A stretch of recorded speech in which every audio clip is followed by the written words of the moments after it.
Hello everyone, it's Ishani here, design team member at Craft Angles, and I'm glad that you stopped by today. I have 3 cards featuring one stamp called You're in My Thoughts that has been recently launched. I'll show you how you can add variations to make the stamp more versatile and give different looks to your cards. This stamp is a floral stamp and reminds me of gardenia flower, but this has a little looser petals. It comes in 4x4 size and with beautiful sentiments that can be paired up for various kinds of cards for different occasions. I'm going to use this flower for all the 3 cards and just try to give little variations by using few techniques. Let's see how I do my first card. I'm going to do the technique spotlight stamping with a twist. Spotlight stamping is basically when you take a section of your card and only color that one section as if it's under a spotlight, leaving all the other areas free of color. On this card, I'll not use a circular section for my spotlight, but will lift a rectangular panel and color that, leaving the frame free of color. I think this counts as spotlight stamping. Well, it does in my eyes. I start with taking A2 top folding note card that I have made with Craft Angles Midnight Black cardstock, and I also take watercolor paper. I am using Canson Montoile. I have cut it so that I have 1.5 inch border around my white panel. I am using my stamping platform as it makes this technique a little easier to do, but you can also try this method with stamping block. As you will see, this way of spotlight stamping is very forgiving.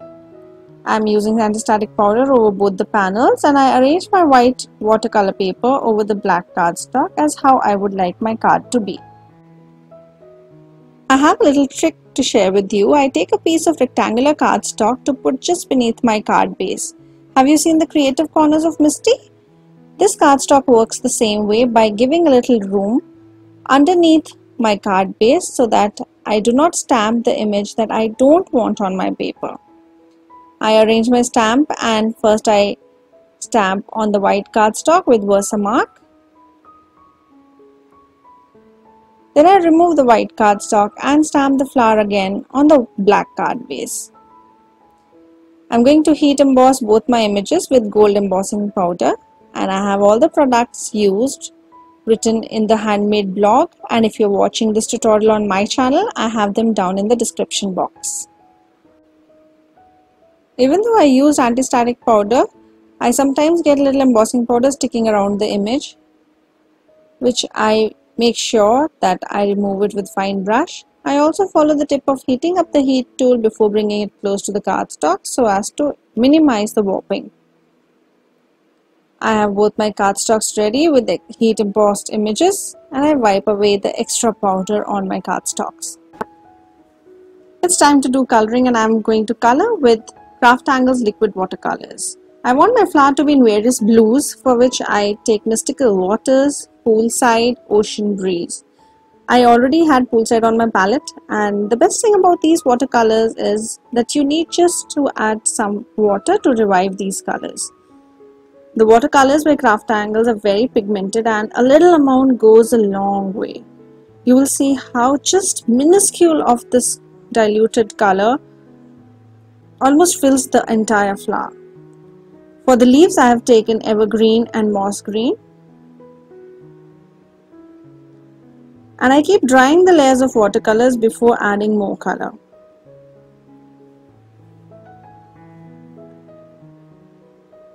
I used Ocean Breeze for the depth, but then realized that if I use Moody Mauve, it will give a new dimension to my flower and a little more depth. So I take Moody Mauve for the depths of the flower. Now that I was happy with the coloring, I took the sentiment from the same stamp set, Sending Hearts, and I stamp it with VersaFine ink. I take foam tape, adhere it behind my white card base, and adhere it on the black cardstock, checking for the guide of the golden embossing on the black card. I'm sorry I missed recording the part where I added some splatter of Gold Dust watercolor by Craft Angles around my image. And here is a beautiful card ready in few minutes with gold detailing and pretty colors, and also giving a new look to the image. I hope you like this idea of spotlight stamping and will try it yourself. Let's go ahead and see what else can we do with this floral stamp. For the next card, I am doing my favorite technique, masking. And I have taken Strathmore Bristol paper and Craft Angles masking paper for masking. I am going to stamp, this bud and it will be stamped in a way that it appears it is in a field of floral buds. So I first take my black ink, I'm using VersaFine, and I stamp on the masking paper. I fold the paper and cut just at the edges of the flower so that I get two masks as I cut one. This floral stamp can also be cut and separated for a similar card, but if I can mask, why should I cut the stamp? So I take my stamping platform and stamp my flower. I mask the first flower and then keep arranging the flower while I take care that I do not stamp any other areas of this big flower except the bud. And I keep adding details if I miss any with the waterproof pen. I also use my acetate sheet which helps me position the flower in the right place. I also take few pieces of paper as a stamp to mask the image. And the last impression is of the whole stamp, the flower and the bud. For coloring my garden, I am using Craftangles liquid watercolors in Lemon Tart, Pumpkin Orange and Soulmate, not shown here, for flowers, and Moss Green and Evergreen for leaves. And also I will be using Poolside to just run around my outer edge of the flowers.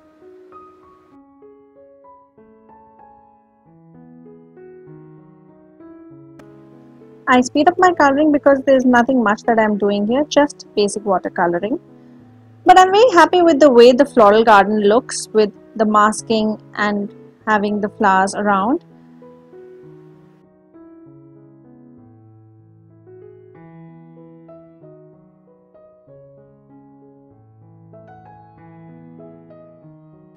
And just to finish the card, I take Poolside watercolor, which is diluted with water, and go around my floral images, just for them to stand out on the white paper.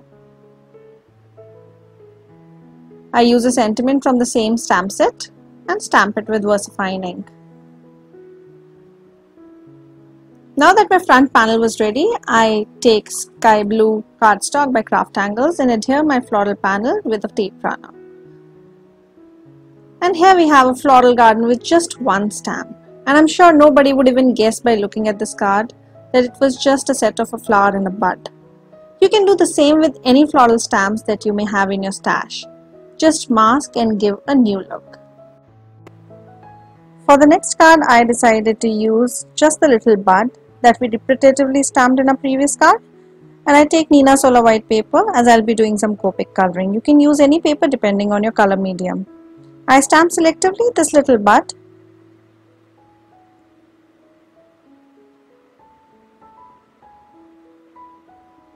I am using stamping platform, but it is not necessary to use that. But now that I have it, why not use it for all the stamping? I take Memento's Tuxedo Black and stamp my little flower, and then I cut it out with my scissors. I'm going to do some basic coloring with Copics. I take some pinks and greens, and I'll speed up my coloring for the same reason, because I don't want to bore you with all the coloring, and this video should not get very long. Then I take Dual Texture cardstock by Craftangles and cut out my front panel, and I'm using the stencil, rectangular masking stencil, and I'm just going to selectively blend some color to give a little background to my flower. So I will not be using the whole rectangle, I'm just using this corner and using Tubby Crafts Aqua Blue with Craftangles blender brushes. I go softly only at the corner. My tip for blending is just use very less ink and less pressure when you want soft background. After blending at the corner, I stamp the sentiment with VersaFine ink. I notice that I do not have equal distance of white border because of the stenciling, so I go ahead and trim one of the sides of the white panel.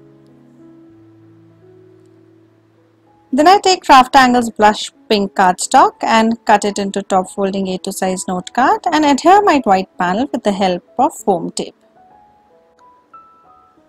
I use glue to adhere my flower just above the blended corner, and I'm using Cupcake Pink Sequins by Craftangles to add a bit of sparkle.